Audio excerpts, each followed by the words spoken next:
Hello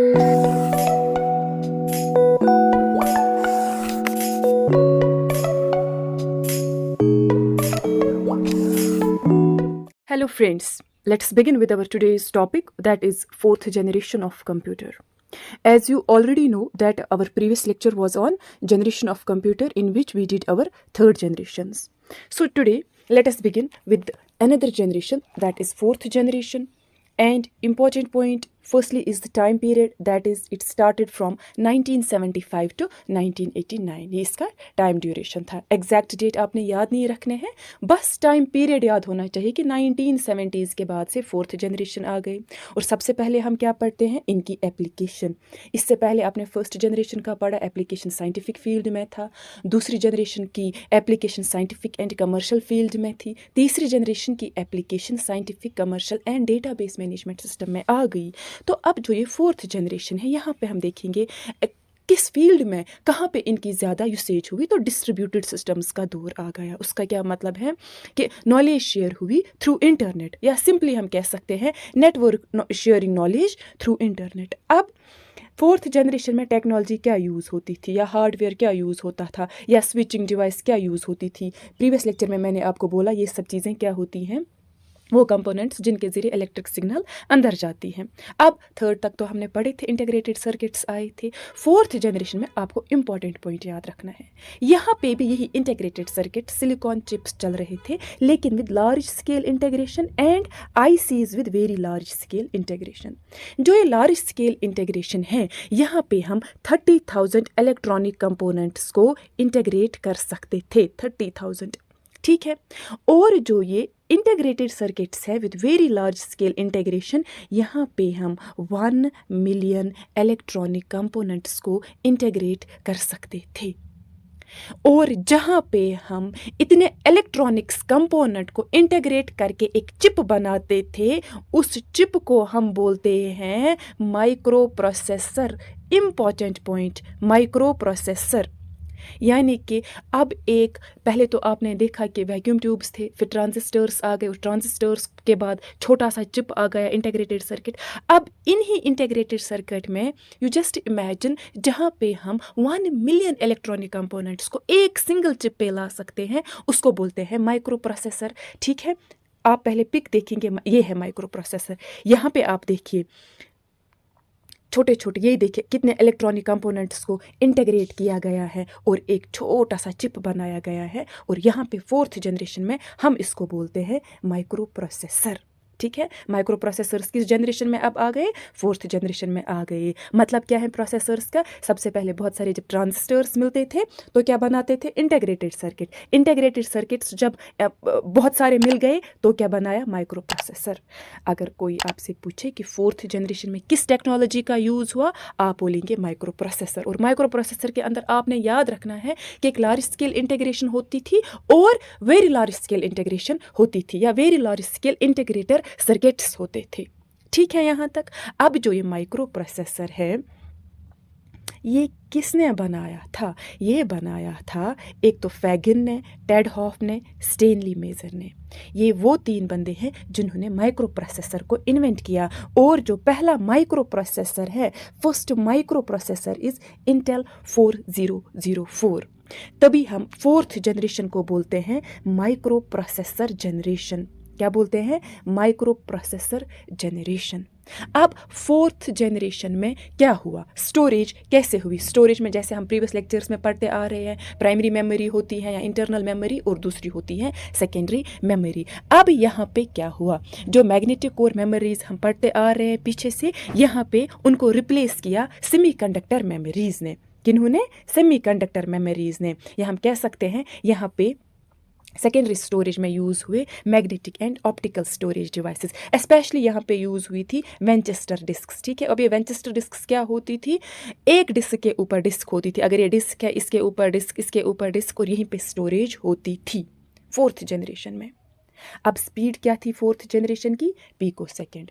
सबसे पहले आपने फर्स्ट जनरेशन में क्या पढ़ा, मिली सेकेंड, दूसरे में पढ़ा माइक्रो सेकेंड, तीसरे में पढ़ा नैनो सेकेंड, फोर्थ में हमने पढ़ा पिको सेकेंड। अब इंपॉर्टेंट चीज़ फोर्थ जनरेशन में है यहाँ पे जो ऑपरेटिंग सिस्टम है, कौन कौन सा ऑपरेटिंग सिस्टम है। देखिए फोर्थ जनरेशन के दौरान ऑपरेटिंग सिस्टम सबसे पहले आए थे एप्पल, एप्पल प्रोप्राइटरी सॉफ्टवेयर्स आए थे, ठीक है, एप्पल कंपनी ने इसके लिए निकाले थे सॉफ्टवेयर्स, लेकिन वो बहुत टफ होते थे यूज़ करना, ठीक है, वहाँ पे वो आम इंसान यूज़ नहीं कर सकता था। लेकिन फोर्थ जनरेशन के दौरान ही अगर यहाँ से एप्पल ऑपरेटिंग सॉफ्टवेयर आया, MS डॉस के लिए भी आई, MS विंडोज़ के लिए भी आई। और ये क्यों ज़्यादा हम यूज़ करते हैं, ये हम यूज़ क्यों नहीं करते हैं, मैंने पहले ही बोला जो एप्पल ऑपरेटिंग सॉफ्टवेयर्स हैं ये यूज़र फ्रेंडली नहीं होते हैं, ठीक है, यहाँ पे हमें बहुत ही फुल अवेयर होना पड़ता है अबाउट ईच एंड एवरीथिंग। लेकिन जो MS डॉस MS विंडोज़ हैं, क्योंकि यहाँ पे मैंने GUI लिखा है, इसका क्या मतलब है, सबसे पहले आप GUI का फुल फॉर्म लिखेंगे, that is graphical user interface. Graphical user interface, this it's the full form of GUI। मैं यहाँ पे आपको क्या समझाने की कोशिश कर रही हूँ कि जो हमारा ऑपरेटिंग सिस्टम है फोर्थ जनरेशन में, या हम फोर्थ जनरेशन में बोलते हैं GUI बेस्ड था। What is that GUI based, this is graphical user interface. इससे पहले मैंने थर्ड जनरेशन में क्या बोला, मैंने बोला थर्ड जनरेशन में कैरेक्टर यूज़र इंटरफेस था। आपको कोई भी चीज़ करने के लिए कैरेक्टर्स लिखने पड़ते थे, लेकिन फोर्थ जनरेशन में वैसा नहीं था। आजकल आप देखिए विंडोज़ पे हर एक चीज़ के आइकन्स होते हैं। अगर हम देखेंगे ऊपर होता है वो रेड कलर का बटन, दूसरा होता है वो मैक्सिमाइज का, तीसरा होता है मिनिमाइज का। और अगर हमें एग्जिट करना होता है, हम क्या करते हैं, हम करते हैं डायरेक्टली रेड कलर पे करते हैं क्लिक, इस पे हम माउस के जरिए क्लिक करते हैं और बाहर आते हैं। ग्राफिकल यूज़र इंटरफेस का मतलब है आपको आइकन्स होते थे सामने, ठीक है, लिस्ट ऑफ मेन्यूज़ होता है। अब वो मुश्किल बात नहीं है कि आपको लिखना है कैसे क्या ना। जो इंडिविजुअल्स कंप्यूटर प्रोफेशनल्स नहीं थे, ठीक है, उनके लिए जहाँ पे आइकन्स, पिक्चर्स या मेन्यूज़ होते हैं, उस वाले को हम बोलते हैं ग्राफिकल यूज़र इंटरफेस। और ग्राफिकल यूज़र इंटरफेस की शुरुआत किस जनरेशन से हुई, फोर्थ जनरेशन से। क्लियर। और थर्ड में क्या था, कैरेक्टर यूज़र इंटरफेस, कैरेक्टर्स लिखने पड़ते थे। यहाँ पे बस आप शक्ल देखते हो और आपको समझ आता है। या फॉर एग्जांपल अगर हमारे पास शक्ल ऐसे आती है, ऐसे ऐसे एक आइकन आता है, तो हम समझ जाते हैं हमें मेल है या मैसेज है। फॉर एग्जांपल अगर अगर किसी के आगे ऐसा वाला आइकन होता है, तो हम समझ जाते हैं कि ये म्यूज़िक का फोल्डर या फाइल है। क्लियर। तो जो ये आइकन से पिक्चर्स होते हैं, इन्हीं को बोलते हैं ग्राफिकल यूज़र इंटरफेस। अब फोर्थ जनरेशन में कौन लैंग्वेज यूज़ हुई, हाई लेवल लैंग्वेजेस ही यूज़ हुई, डोमेन बेस्ड लैंग्वेज, जिसमें आता है SQL है, JSP है, यूनिक्स है, C है, C++ है, ठीक है। ये सारी वो हाई लेवल लैंग्वेजेस हैं जो फोर्थ जनरेशन में यूज़ हुई। और फोर्थ जनरेशन में क्या क्या कंप्यूटर था, IBM PC था, एप्पल सेकेंड था, क्रे फर्स्ट था, क्रे 2 था, क्रे XMB था। यहाँ पे इंपॉर्टेंट चीज़ क्या है, ये क्रे के बारे में, क्योंकि जो ये क्रे है it's the first super computer जो आया था 1961 में। तो आप देखेंगे जो वर्ल्ड में सुपर कंप्यूटर का आगाज़ हुआ वो किस जनरेशन से हुआ, फोर्थ जनरेशन से हुआ। अब फोर्थ जनरेशन में क्या क्या कैरेक्टरिस्टिक्स थे, एक तो ये फास्ट थे, सस्ते थे, AC रूम्स हमें नहीं चाहिए थे, कम पावर लेते थे और कम हीट छोड़ते थे, दीज वेर पोर्टेबल, और ये बहुत पावरफुल और रिलायबल थे। यहाँ पे फोर्थ जनरेशन में ये इतना इनका साइज़ कम हुआ कि तभी हम बोलते हैं कम्पैक्ट कंप्यूटर्स आ गए ना, कंप्यूटर्स जो कि साइज़ में छोटे होते थे, तो हम बोलते हैं फोर्थ जनरेशन में क्या हुआ, PC रिवोल्यूशन स्टार्ट हुआ। किस जनरेशन में, फोर्थ जनरेशन में PC स्टार्ट हुआ, और यहीं पे ही स्प्रेड हुआ किनका, हाई स्पीड कंप्यूटर्स का। इंपॉर्टेंट चीज़ और आप याद रखोगे कि फोर्थ जनरेशन में और क्या हुआ, नेटवर्किंग का कॉन्सेप्ट आ गया। मैंने ऊपर ही आपको बोला कि यहाँ पे मैंने आपको बोला कि अब नॉलेज शेयरिंग हो रही है थ्रू इंटरनेट। तो हम कह सकते हैं कि जो नेटवर्क का दौर है वो कहाँ से शुरू हुआ, फोर्थ जनरेशन से। यहाँ पे हमने क्या किया, चीज़ों को लैन एंड वैन के ज़रिए हमने कनेक्ट किया। अब ये लैन और वैन क्या होते हैं, कंप्यूटर्स को एक दूसरे के साथ कनेक्ट हम करते हैं ताकि वो आपस में कम्युनिकेट कर सकें और डेटा को शेयर कर सकें। लैन और वैन क्या है, लैन का फुल फॉर्म है लोकल एरिया नेटवर्क, वैन का फुल फॉर्म है वाइड एरिया नेटवर्क।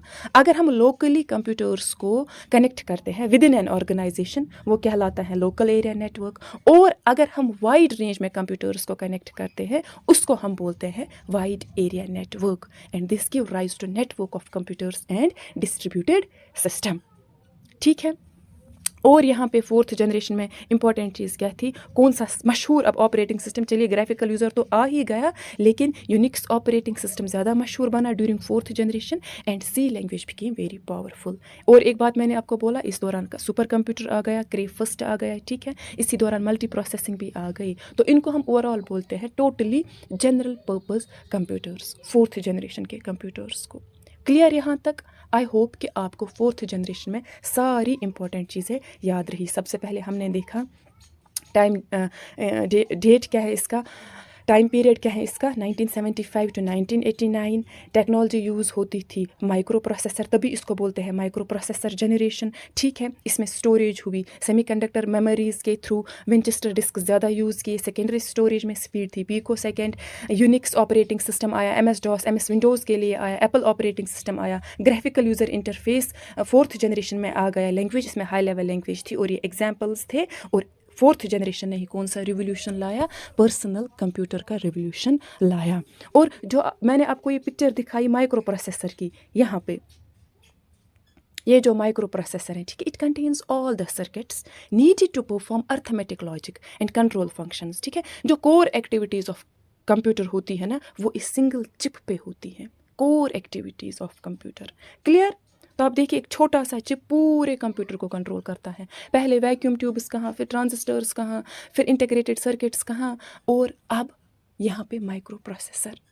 क्लियर? यहाँ पे अब हम आगे बढ़ेंगे with our new generation, that is fifth generation. अब जो ये फिफ्थ जनरेशन है, यहाँ पे हम बोलते हैं कि आज हम भी कहाँ पे हैं, फिफ्थ जनरेशन में हैं। फिफ्थ जनरेशन का टाइम आप देखिए 1985 टू प्रेजेंट, आज तक हम बोलते हैं हम फिफ्थ जनरेशन में हैं। अब फिफ्थ जनरेशन की एप्लीकेशन आप देखिए आजकल किस किस फील्ड में इसका एप्लीकेशन चल रहा है फिफ्थ जनरेशन का, आर्टिफिशियल इंटेलिजेंस में, है ना। आर्टिफिशियल इंटेलिजेंस में पैरेलल प्रोसेसिंग होती है, एक काम पे एक टाइम पे बहुत सारे काम होते हैं। और जो आर्टिफिशियल इंटेलिजेंस है, अच्छा रोबोटिक्स आज आप देखिए, बायोमेट्रिक्स आप देखिए, वो सब क्या है, यानी अब हमने कंप्यूटर का यूज़ इन जगहों पे किया। आज अटेंडेंस देखिए बायोमेट्रिक होती है, लेकिन किस चीज़ के ज़रिए ये बायोमेट्रिक अटेंडेंस होती है। अगर वहाँ पे सिग्नल जाती थी पहली जनरेशन में वैक्यूम ट्यूब के अंदर, सेकेंड जनरेशन में थे ट्रांजिस्टर्स, थर्ड में थे ICs, फोर्थ में थे माइक्रो प्रोसेसर, फिर फिफ्थ जनरेशन में क्या था, जिससे इनपुट अंदर जाता था। फिफ्थ जनरेशन में जो टेक्नोलॉजी या हार्डवेयर था, उसको हम बोलते हैं ICs with ultra large scale integration या ICs with super large scale integration. ये अल्ट्रा लार्ज स्केल इंटीग्रेशन है, ये सुपर लार्ज स्केल इंटीग्रेशन है। उसका क्या मतलब है सुपर लार्ज स्केल इंटीग्रेशन का, कि अब हम एक छोटे से चिप में 10 मिलियन इलेक्ट्रॉनिक कंपोनेंट्स को इंटीग्रेट कर सकते थे। फिफ्थ जनरेशन में 10 मिलियन इलेक्ट्रॉनिक कंपोनेंट्स को एक छोटे से चिप पे रखते हैं, और उस चिप को ही हम बोलते हैं बायो चिप। अगर क्वेश्चन आएगा स्विचिंग डिवाइस क्या था फिफ्थ जनरेशन में, टेक्नोलॉजी क्या यूज़ होती थी फिफ्थ जनरेशन में, आप बोलोगे बायो चिप्स। ठीक है। अब ये बायो चिप्स क्या करते हैं, बायो नाम से ही पता चलता है, it is use to analyze organic molecules that are associated with living organisms, है ना। Bio means life, so things associated with living organisms. या अब हम कह सकते हैं, अब जो कंप्यूटर्स का यूज़ होता है जेनेटिक एप्लीकेशन में ज़्यादा होता है ना, बायोकेमिकल रिसर्च में ज़्यादा होता है। और ऊपर जो मैंने पॉइंट बोला, इनका यूसेज है आर्टिफिशियल इंटेलिजेंस में। हाँ है, क्योंकि आर्टिफिशियल इंटेलिजेंस का क्या मतलब है, creation of intelligence in machines, मतलब कि वो मशीन्स दैट विल वर्क और रिएक्ट लाइक ह्यूमंस, है ना। आजकल आप देखिए रोबोटिक्स बन रहे हैं, और जो इंडिया की जो वर्ल्ड की पहली रोबोट है सोफिया के बारे में हम आगे जाके पढ़ेंगे। ठीक है। वो सब चीज़ें यहाँ पे फिफ्थ जनरेशन में हो रही हैं। या टेस्ला कार कंपनी आप देखिए। ठीक है। ये सब चीज़ें हैं आर्टिफिशियल इंटेलिजेंस में हमने यूज़ की। ठीक है। अब इम्पॉर्टेंट एक और चीज़ है कि हमने फिफ्थ जनरेशन में स्टोरेज कैसे रखी, या हम कैसे रख रहे हैं आज प्रेजेंट, क्योंकि मैंने बोला 1985 टू प्रेजेंट यहाँ पे एक तो प्रीवियस चल ही रहा है, ठीक है, सेमी कंडक्टिंग मटीरियल्स, या आजकल रैम रोम का कॉन्सेप्ट है, मेमोरी में हम पढ़ेंगे these are the two types of memories, है ना, random access memory, read only memory, या आजकल आप देखिए CDs, DVDs, hard disk, pen drives, इन सब चीज़ों में हम डेटा को स्टोर करते हैं, है ना, ताकि हमारी अपनी मर्जी है कि हम कब तक कहाँ तक डेटा को स्टोर करना चाहते हैं, है ना। आजकल ऑप्टिकल मेमोरी का भी यूज़ होता है। अब नेक्स्ट पॉइंट है ऑपरेटिंग सिस्टम क्या था 5th जनरेशन में, मल्टी थ्रेडिंग है, ठीक है। KIPS stands for knowledge information processing system, ठीक है। अब वो वाले ऑपरेटिंग सिस्टम्स आ गए जहाँ पे एक ऐसा सिस्टम है जो ऑटोमेटिकली जनरेट करते हैं आंसर टू आवर क्यूरीज, और वो वाला system, a system that is capable of automatically generating and answer to any query, उसी को हम बोलते हैं किप्स। इसका फुल फॉर्म याद रखेंगे, नॉलेज इंफॉर्मेशन प्रोसेसिंग सिस्टम, ठीक है। पैरेलल प्रोसेसिंग भी यहाँ पे होती है, ठीक है। ये 5th जनरेशन में हम पढ़ रहे हैं, और 5th जनरेशन की स्पीड क्या है, फेम्टोसेकेंड्स में। और लैंग्वेज क्या यूज़ होती है यहाँ पे, फुल ऑन नेचुरल लैंग्वेजेस का यूसेज हुआ, जैसे जावा है, मर्क्यूरी है, पाइथन है, पर्ल है, लिस्प है, LISP लिस्ट प्रोसेसिंग इसका फुल फॉर्म है ना, या प्रोलॉग भी एक है जिसका क्या फुल फॉर्म है, प्रोग्रामिंग लॉगरिदम। ये सारी वो हाई लेवल लैंग्वेजेस हैं जो 5th जनरेशन में यूज़ हुई, और इनकी कैरेक्टरिस्टिक्स क्या थी, ये सस्ते थे, इन कम हीट लेते थे और डिसिपेट भी कम ही करते थे, और ये फास्ट थे और पोर्टेबल थे, ठीक है। मैं क्यों बोल रही हूँ कि जो ये कंप्यूटर्स हैं आजकल के, पहले मैंने बोला कॉस्टली थे और आज बोलती हूँ सस्ते हैं। देखिए, अगर पुराने ज़माने में हम कोई चीज़ 100 रुपये में लाते थे और आजकल हम वही चीज़ 1000 रुपये में लाते हैं, हम कहते हैं आज का चीप है एज़ कम्पेयर टू ओल्ड।